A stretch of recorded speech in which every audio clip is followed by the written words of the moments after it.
시인 안도현 씨가 연탄재 함부로 차지 말라라고 하면서 넌 언제 한번 저렇게 뜨거워 본 적이 있느냐 이렇게 우리한테 질문을 하는데요. 요즘 피어나는 봄꽃들이 그런 것 같습니다.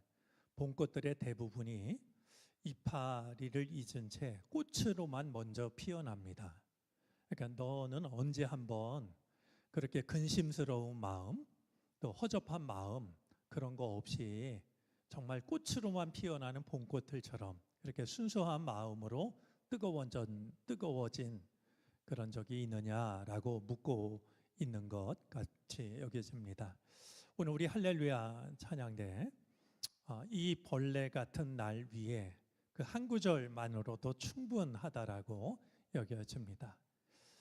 그분의 어깨 위에 올라설 자격이 없는 우리들이지만 목자 되신 주님은 우리를 어깨에 메고 이제 집으로 돌아오는 그 은혜를 베풀어 주십니다. 우리 오늘도 귀한 찬양으로 우리가 누구인지 우리에게 베풀어 주신 주님의 은혜가 어떤 것인지 일러준 할렐루야 찬양대 감사드립니다. 우리 수요일 날 저희가 요한계시록 말씀을 생각하고 있는데요. 무엇보다 이 수요일 날은 성경 공부를 하는 마음으로 우리가 말씀을 생각합니다. 오늘 본문이 조금 길어서 이것을 다 소화할 수 있을지 걱정은 되지만 그래도 좀 다 연결이 된 말씀이어서 본문을 나누지 않고 같이 좀 생각을 해 보려고 합니다. 오늘 말씀은 마침내 이 바벨론이 멸망을 당하는 역사 속에서의 바벨론은 벌써 멸망을 당했습니다. 그런데 지금 여기서 말하고 있는 바벨론은 역사 속의 바벨론, 즉 남유다를 멸망시킨 그 바벨론이 아니라 바로 믿는 자들을 박해하고 있는 로마를 의미합니다. 이 로마가 정말 1000년, 만년 갈 것처럼 보였지만 마침내 이 로마가 멸망당함을 노래하고 있는 것이죠. 우리의 삶을 가만히 돌아보면은요, 이렇게 두 종류로 나눌 수 있지 않을까라고 여겨집니다. 하나는 정말 사라지지 않았으면 좋겠다 싶은 게 있고요. 어서 빨리 사라졌으면 하는 것들도 있는 거 아니겠습니까? 예를 들면 사라지지 말았으면 싶은 것 마음속에 생각하면 떠오르는 것들이 참 많이 있죠. 우리들의 믿음 혹은 사랑 혹은 젊음, 아름다움 뭐 이런 여러 가지 것들은 사라지지 않았으면 정말 좋겠다 이런 생각이 들고요. 어서 빨리 사라졌으면 싶은 것들도 적지가 않습니다. 우리를 괴롭히는 것들, 불의한 것들 이런 것들은 어서 빨리 좀 사라졌으면 이렇게 생각이 되죠. 그런데 한 가지 분명한 사실은요, 모든 게 다 사라진다는 사실입니다. 사라지지 말았으면 싶은 것도 결국은 사라지고요. 어서 빨리 사라졌으면 그러나 사라지지 않는 것처럼 보이는 것들도 결국은 사라지고 맙니다.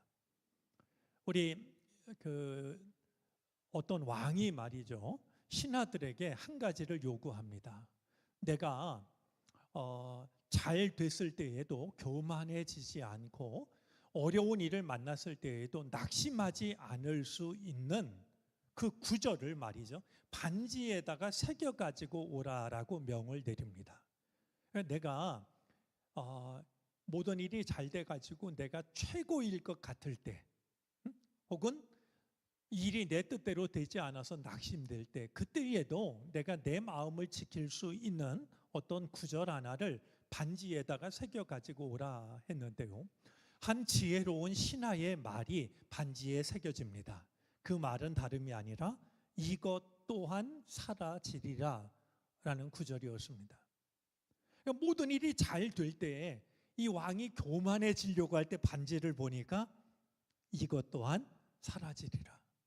교만한 마음을 내려놓고요, 또 나를 괴롭히고 있는 영원히 이어질 것 같은 그런 괴로운 이를 만났을 때에도 반지를 보니까 이것 또한 사라지리라.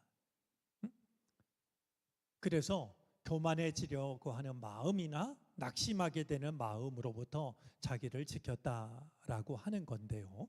오늘 우리는 이 계시록 18장을 통해서 바벨론이 어떻게 멸망을 당하게 되는지, 우리 17장에서는 멸망을 당할 이유가 가득 담겨 있었는데요. 결국 이 로마가 어떻게 멸망을 당하는지 함께 살펴보도록 하겠습니다. 자, 이 바벨론, 로마를 상징하는 바벨론은 땅의 왕들이 다스리는 큰 성이었고요. 온갖 거짓 종교와 악의 어미였습니다.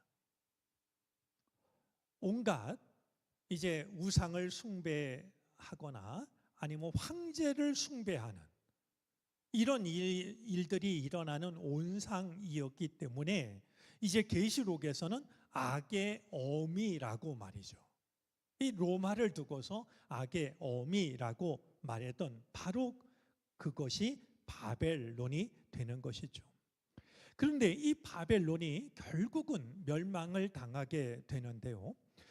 이 바벨론이 멸망을 당하는 것은 지금 18장에 와서야 확인이 되는 게 아니라요. 이미 앞선 말씀 중에서도 이 바벨론의 멸망에 관한 우리가 그 말씀을 만난 적들이 있습니다. 우리 요한계시록 12장 12절 말씀을 한번 보겠습니다.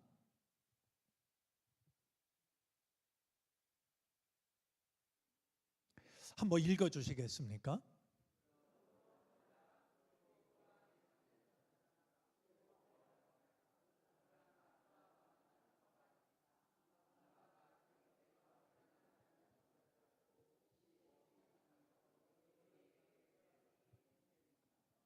예.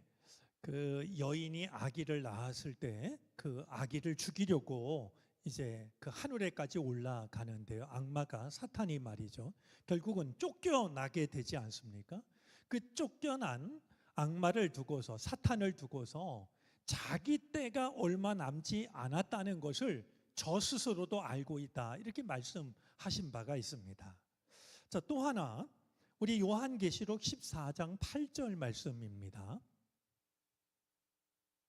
역시 읽어 주시겠습니까?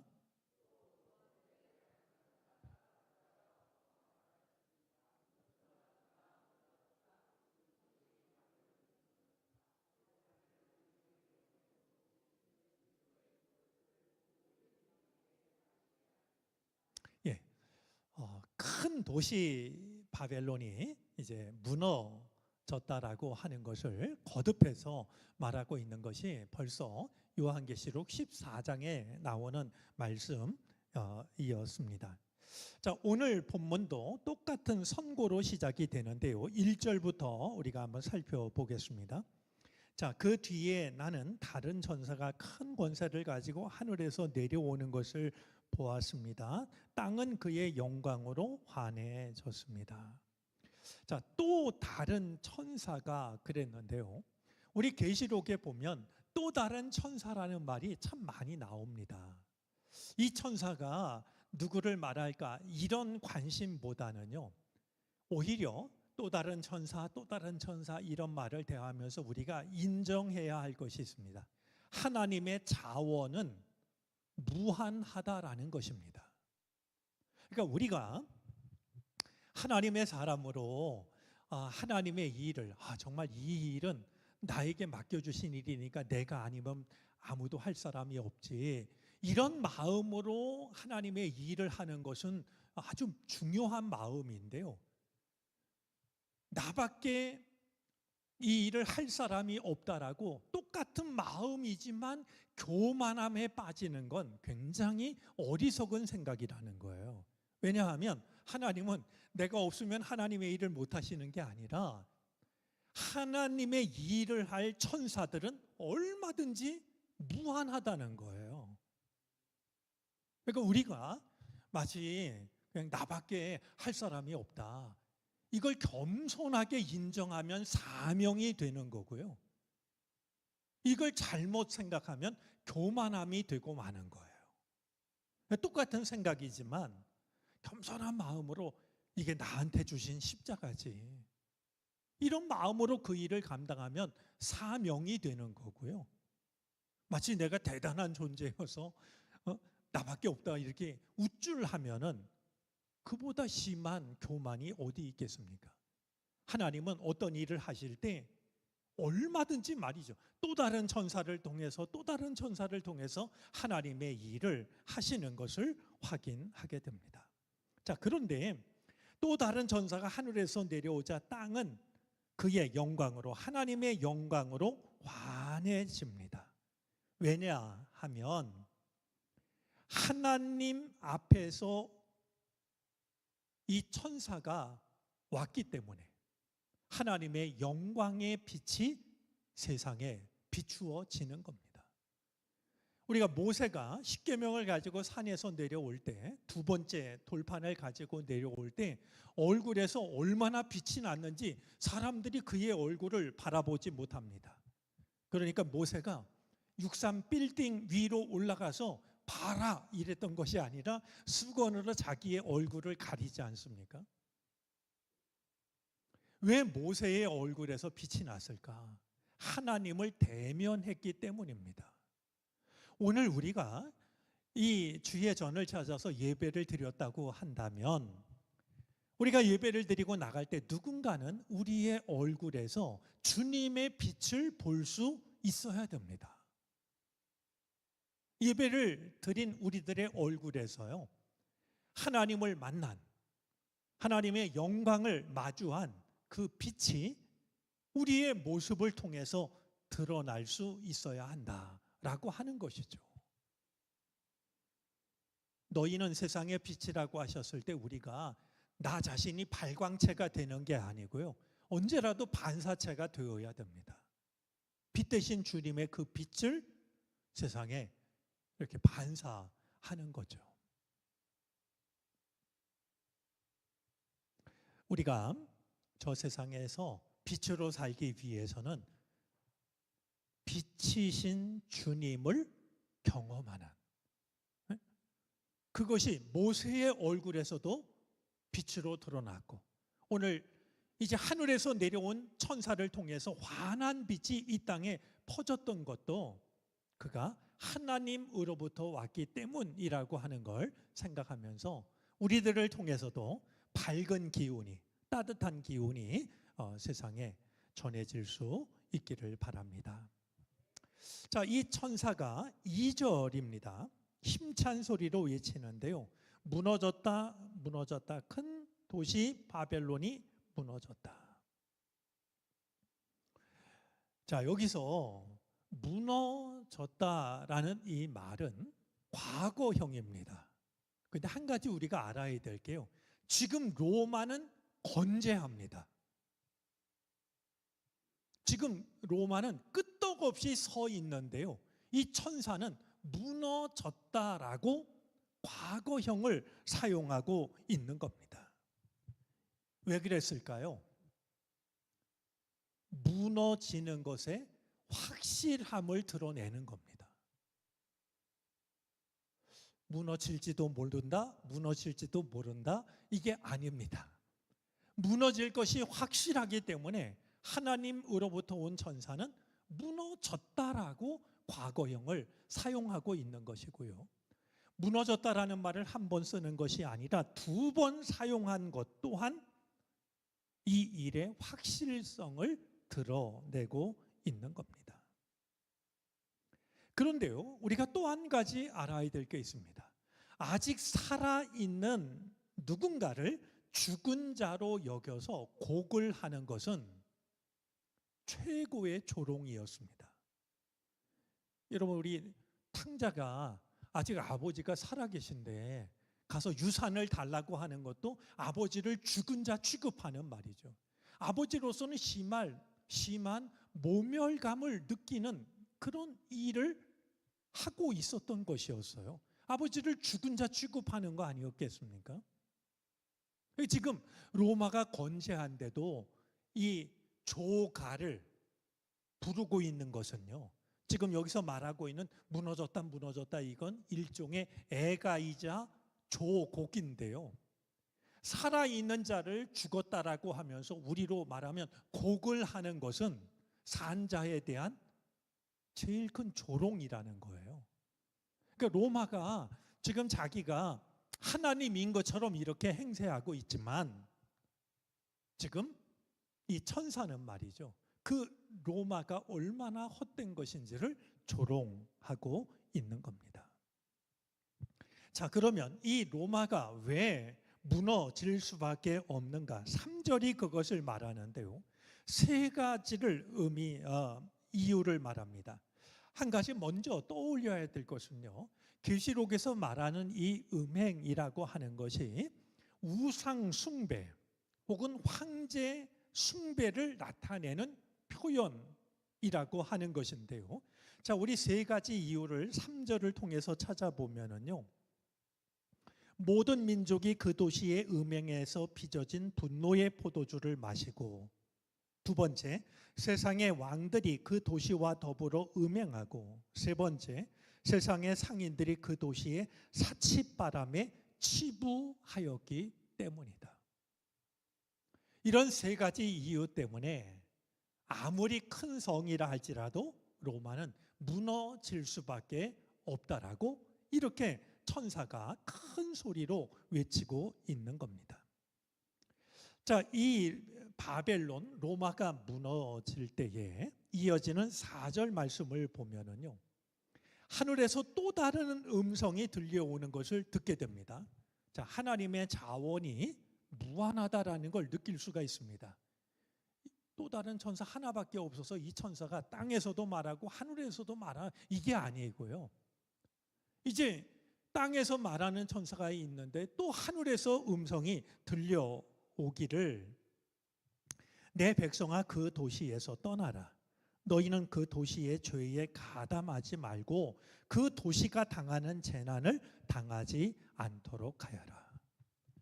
자, 무슨 얘기일까요? 하나님은 지금 하나님의 진짜 관심은 무너지게 될 로마에 있는 것이 아니라 하나님의 백성들에게 있습니다. 이 로마가 무너지면서 하나님의 백성들이 다칠까 봐, 상할까 봐 말이죠. 이번에 큰 지진이 일어나 가지고요. 사망자 수를 헤아리기가 어려울 정도라고 그러는데요. 지금 하나님은 이 큰 도시 로마의 멸망을 이야기하시면서 로마만 바라보는 것이 아니라 하나님의 백성들이 잘못될까 봐 말이죠. 말씀을 하고 계신 거예요. 내 백성들아 거기서 나오라고 말이죠. 여러분, 이 말씀은 창세기 19장에 나오는 소돔과 고모라 성을 떠올리게 합니다. 소돔과 고모라 성이 멸망을 당할 때 말이죠. 하나님께서는 그 땅에 사는 하나님의 백성들을 이제 구하려고 하시는, 그래서 나오라고 말씀하고 있었지만 아무도 그 말을 귀담아 듣는 이들이 없었고, 그래서 결국 롯의 가족만 빠져나오는 그 모습을 우리는 창세기를 통해서 확인할 수가 있습니다. 오늘 이 말씀을 통해서 우리가 한 가지 좀 마음에 담아 두었으면 좋겠다 여겨지는 게 있습니다. 우리가 악한 환경에서 살아가는 방법 중에 하나는요, 악한 환경에서, 즉 로마의 영향권에서 살아가는, 오늘 로마가 멸망할 수밖에 없는 게 세상의 모든 민족들, 왕들, 상인들까지 다 음행하게 만들었기 때문이라고 말씀하지 않았습니까? 그럼 이 로마의 통치하에서 하나님을 믿는 사람들이 어떻게 살아야 될까? 두 가지가 있는데요. 하나는 악과 싸워서 이기는 겁니다. 또 하나는 악을 피하는 겁니다. 때때로 악을 피하는 것은 비겁해 보이고 나약해 보이기도 합니다. 그러나 내가 싸워서 이길 수 없는 악이 있다면은요, 피하는 것도 지혜입니다. 오늘 하나님께서 이제 내 백성아 그 도시에서 떠나라고 말씀합니다. 너희가 로마와 싸워서 로마를 무찔러라가 아니라 떠나라고 하시면서요, 너희는 그 도시의 죄에 가담하지 말고 그 도시가 당하는 재난을 당하지 않도록 하여라.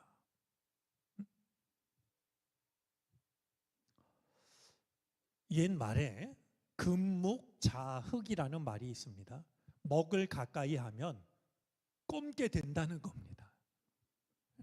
우리 먹물 이렇게 뭐 가까이 하면서 아유 내가 조심하면 되지, 그게 되는 게 아니잖아요. 먹을 가까이 하면 이 먹물이 손에도 묻고 옷에도 묻고 그렇습니다. 하나님께서 로마에 대한 이 심판이 너무나도 분명하시기 때문에 너희가 괜히 로마에 있다가 함께 멸망당하지 말고 피하라고 말이죠. 무조건 피하는 것이 최선은 아닐 터이지만 우리가 감당할 수 없는 악에 대해서는 우리가 그 악에 휩쓸려 간다든지 말이죠. 큰 상처를 입고 주저앉는다든지 그런 일보다는 내 백성아 그 도시에서 떠나거라 라고 하시는 이 하나님의 말씀을 우리가 따를 필요도 있다라고 하는 것 기억하시고, 떠나야 할 때는 떠나는, 등져야 할 때는 등지는 선택을 할 수 있기를 바랍니다. 자, 여기서 로마를 떠나라고 하는 것은요, 지금 우리가 비행기를 타면 갈 수 있는 저 로마, 이탈리아 어떤 지역을 말하는 게 아니라요, 사실은 그보다 더 근원적인 것을 말씀하고 있습니다. 뭐냐면 황제 숭배로부터 벗어나라는 겁니다. 지금 로마가 모든 민족의 영향력을 행사하는데 그 영향력이 황제를 숭배하고 우상을 숭배하는 거 아니겠습니까? 그러니까 포도주를 잔뜩 먹여서 음행에 취하도록 한 게 로마가 했던 일이에요. 근데 로마를 떠나라는 말은 비행기를 타고 배를 타고 로마에서 벗어나라 이런 뜻이 아니라 그들이 강요하고 있는, 그리고 모든 민족이 술 취한 사람처럼 따르고 있는 황제의 숭배로부터 너희는 벗어나야 한다. 오늘 이 세상도 잘못된 생각에 사람들이 마치 이 바벨론이 준 음행의 포도주를 마시고 가치관이, 신앙이 흔들리고 있는, 취해버린 온 세상 사람들처럼 이 세상에서 우리들의 신앙을 지키기가 정말 어려울 때가 있습니다. 그때 하나님께서는 너희는 떠나라고 말이죠. 사람들이 잘못된 가치관에 물들어 있을 때 너희는 떠나라고, 구별돼야 한다라고, 이렇게 일러주고 계신 말씀의 뜻을 우리가 분별할 수 있었으면 좋겠습니다. 자, 왜 떠나라고 하시는가? 5절 말씀인데요, 그 도시의 죄는 하늘에까지 닿았고 하나님은 그 도시의 불의한 행위를 기억하신다. 그들의 죄가 하늘에 닿았다 그랬는데요, 이 닿았다라는 말은 사실은 우리말에 더 적합한 말이 있습니다. 사무쳤다는 겁니다. 이 말의 원래 뜻은 어떤 뜻이냐면 닿았다라니까 이렇게 살짝 건드렸다가 아니라 달라붙었다라는 그런 뜻입니다. 그들의 죄가 하늘에까지 사무쳤다, 하늘에 달라붙었다라고 말이죠. 조금 교만한 게 아니고요, 정말 갈 때까지 다 가가지고 하늘에 달라붙었으니 너희는 떠나라고, 타협의 여지가 있을 수 없다라고 말씀하고 있는 것이죠. 자, 6절입니다. 너희는 그 도시가 준 만큼 그 도시에 돌려주고 그 도시의 행실대로 갚아주어라 그랬는데요.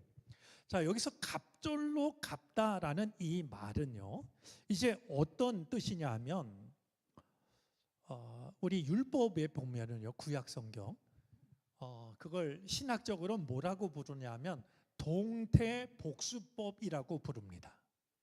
동태복수법. 그러니까 이에는 이, 눈에는 눈입니다. 누가 나를 한 대 쳐갖고 이 하나를 부러뜨리면은요, 법정에 가면 판사가 어떻게 하냐면 망치를 가지고 이 하나를 부러뜨리는 거예요. 여러분, 이 법이요, 함무라비 법전의 기본이 됩니다. 이게 꽤 잔인한 법 같지만요, 그렇지가 않아요. 왜 그러냐 하면 복수의 한계를 정하기 때문이에요. 옛날에는 다 집성촌 아니겠습니까? 예를 들면 이제 한시집 아이가 저기 서 목사님 서씨 동네로 갔다가 두들겨 맞고 와요. 그럼 이 싸움이 어떻게 되겠습니까? 아이 간의 싸움이 아니라 이거 정말 거의 전쟁으로 번집니다. 그렇죠? 그 양가 부모가 나와서 싸우다가 그게 거기서 끝이겠습니까? 네? 어떤 마을 다 불타버리고요. 그러니까 이 동태복수법은 더 그 이상의 복수를 금지하는 그런 법이었어요. 그런데 갑절로 갚으라라고 말하고 있는데요, 이 갑절로 갚다라는 말은 완전한 보상을 뜻하는 관용어였습니다. 그러니까 완전한 보상. 그러니까 너희가 저 로마에 대해서 어정쩡한 태도를 취하지 말라는 거예요. 그냥 한 발은 이렇게 신앙에 걸쳐놓고 한 발은 로마 황제 숭배를 따르고 그러지 말고 갑절로 갚으라고 말이죠. 완전히 단절하라라고 이렇게 일러주고 계신 것이죠. 이렇게 할 이유가 있습니다. 우리 8절이 그것을 말하는데요. 그러므로 그 도시의 재난 곧 죽음과 슬픔과 굶주림이 하루 사이에 닥칠 것이요라고 말합니다. 이 로마가 큰 그리고 견고한 강한 도시이기 때문에요, 멸망하는 것도 수백 년 걸릴 것처럼 보일지 몰라도 한순간에 멸망할 거라는 거예요. 그러니까 너희가 이 로마에 어정쩡하게 기대지 말고 말이죠. 악이 멸망하는 거는 한순간일 뿐이니까 갑절로 갚으라고 말이죠. 단호하게 잘못된 것으로부터 벗어나라고 이렇게 일러주고 계신 겁니다. 자, 이 로마가 바벨론이 왜 무너지게 될까요? 우리 7절 말씀을 보면은요, 그 도시가 그렇게 자기를 영화롭게 하고 사치스럽게 하였으니, 자, 뿐만이 아니라요, 그 도시는 마음속으로 나는 여왕의 자리에 앉아 있고 과부가 아니니 절대로 슬픔을 맛보지 않을 것이다. 저랑 같이 신앙생활 하신 분들이 그냥 어떤 말 하나를 좀 기억했으면 이런 생각이 들 때가 있는데요, 그 중에 하나는 이런 겁니다. 우리 인간은 절대로라는 말을 해서는 안 됩니다. 이 말은 하나님만 하실 수 있는 말입니다. 어찌 인간이 한 치 앞도 내다볼 수 없는 인간이 절대로라는 말을 쓸 수가 있겠습니까? 근데 이 로마는 절대로 우리에게 재앙이 닥치지 않을 거다.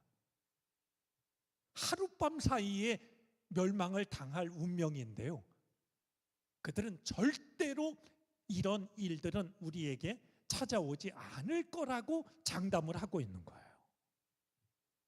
그 인간이 얼마나 어리석은 존재인지를 그림처럼 보여주는 거죠. 자, 오늘 이 말씀은 이사야 47장 7절부터 9절까지 말씀을 떠올리게 하는데요. 우리 잠깐 말씀을, 역시 이사야 47장도요 바벨론의 멸망을 두고 예언하는 말씀입니다. 7절부터 9절까지인데요. 여러분들이 한번 먼저 읽어 주시겠습니까?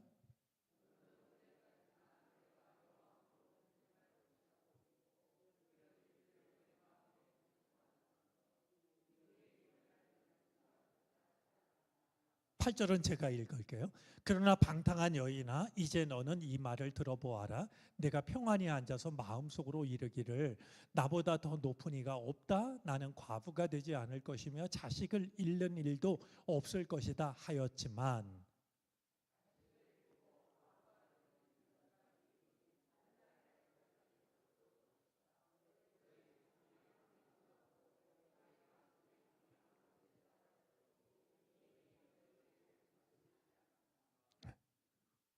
특히 바벨론은 권력에 취해 가지고요 뭔가 장담을 늘어놓고 있는데요, 하나님께서는 웃으시는 거예요. 오늘 이 로마가 당할 일도 크게 다르지 않은 것을 보게 됩니다.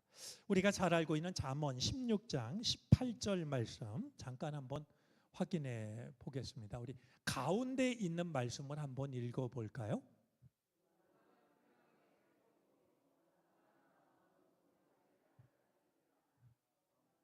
예, 거기까지요. 개역 개정 우리가 알고 있는 말씀입니다. 교만은 패망의 선봉이요 거만한 마음은 넘어짐의 앞잡이다. 로마가 지금 그러고 있는 겁니다. 그런 로마를 두고서 하루 사이에 멸망을 당할 거라고 이렇게 하나님이 말씀하시는 것이죠. 자, 이 로마가 이런 멸망을 당하면 슬퍼하는 사람들이 있습니다. 크게 세 부류의 사람들인데요. 첫 번째 9절과 10절을 보면 땅의 왕들이 슬퍼합니다.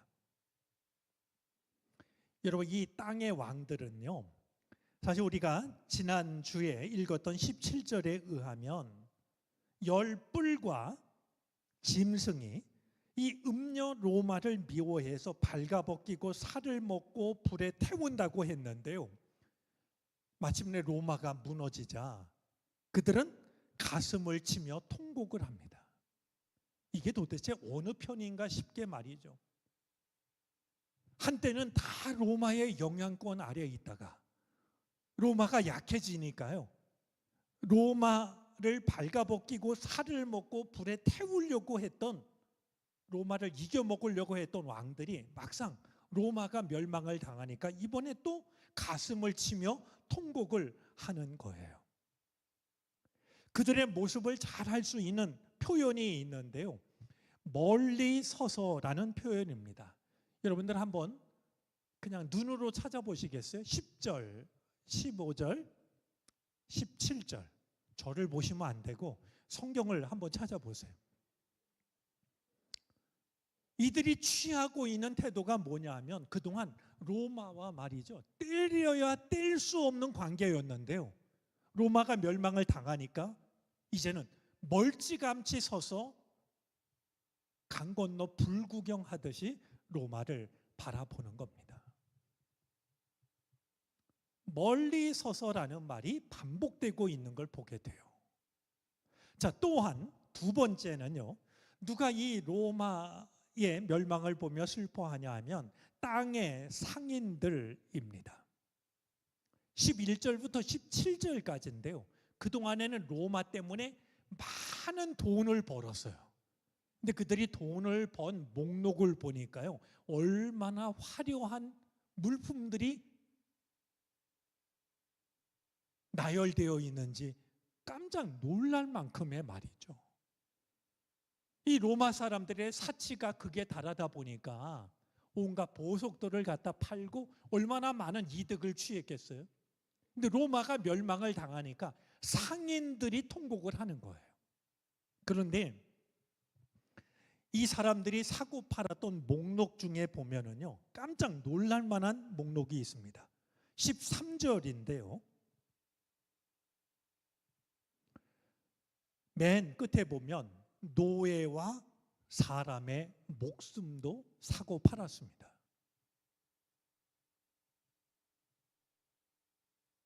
이러던 이들이 큰 돈벌이의 수단인 로마가 멸망을 당하자 돈을 벌 방법이 없어져 가지고요. 크게 슬퍼하는 것이죠. 자, 17절부터 20절까지 세 번째 부류의 사람이 있는데 역시 바다의 무역 상들입니다. 배를 타고 오가면서 큰 돈을 벌었던 이 무역 상들, 그 모든 것들이 한순간에 잿더미로 변하자 크게 슬퍼합니다. 그런데 로마가 멸망하면 슬퍼하는 사람들만 있는 게 아닙니다. 기뻐하는 사람들도 있는데요. 20절입니다. 자, 누가 기뻐하냐 하면 하늘과 성도들과 사도들과 예언자들이여 즐거워하십시오. 하나님께서는 그대들을 위하여 그 도시를 심판하셨습니다. 마침내 악이 멸망하는 것을 보고서 그동안 핍박을 받았던 믿는 자들이 기뻐하게 된다라고 말씀을 하고 있는 겁니다.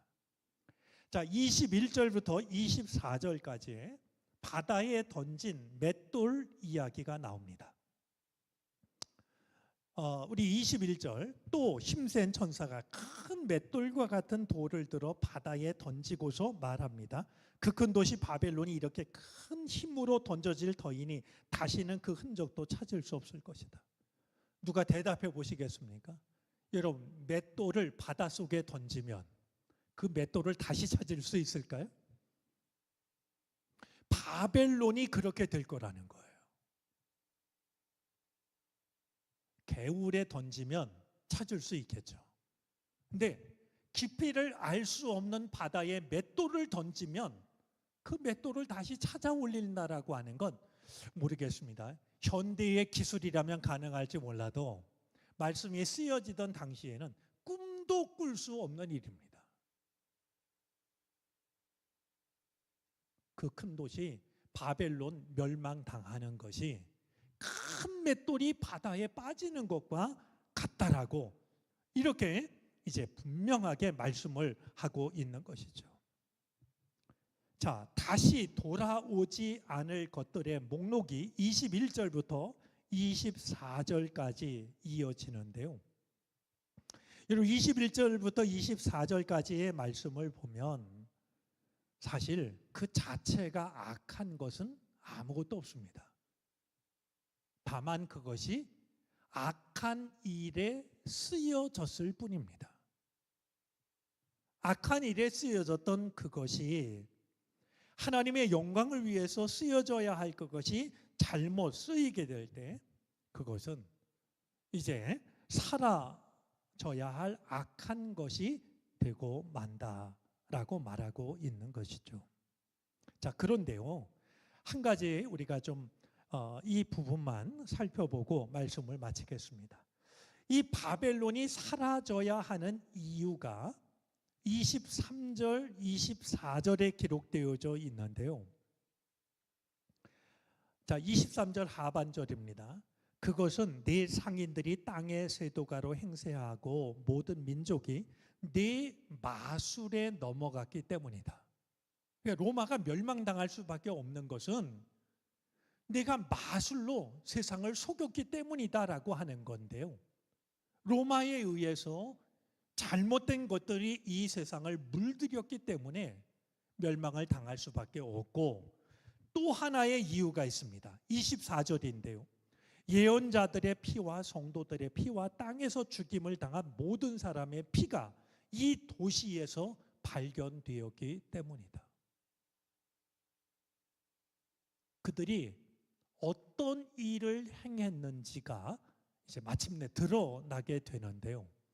그 이유 때문에 큰 도시 로마는 멸망을 당할 수밖에 없다는 거예요. 거꾸로 얘기하면 이런 거 아닐까요? 악한 나라가, 어떤 악이 결국 끝을 맞이하게 되는 것은요, 그 땅에 성도들의 눈물과 성도들의 피가 떨어질 때,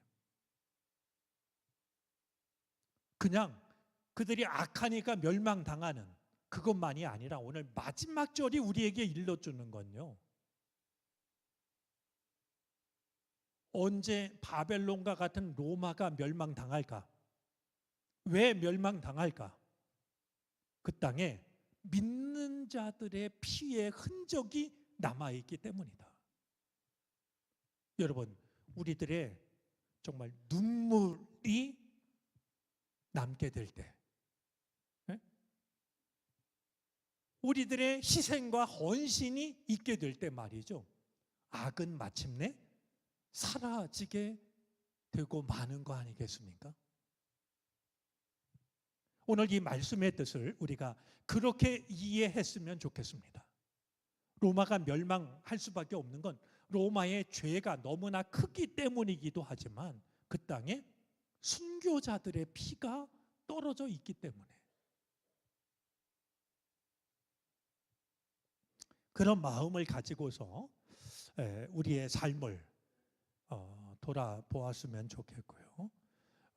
우리 세상을 살면서도 참 답답하고 힘든 생각이 들 때가 있는데, 그럴 때마다 우리들의 눈물이, 우리들의 땀이, 우리들의 피가 이 땅을 적실 때 이 땅은 하나님의 뜻이 회복될 것이다, 이런 믿음을 가지고 살아갈 수 있는 우리들이 되어지기를 바랍니다.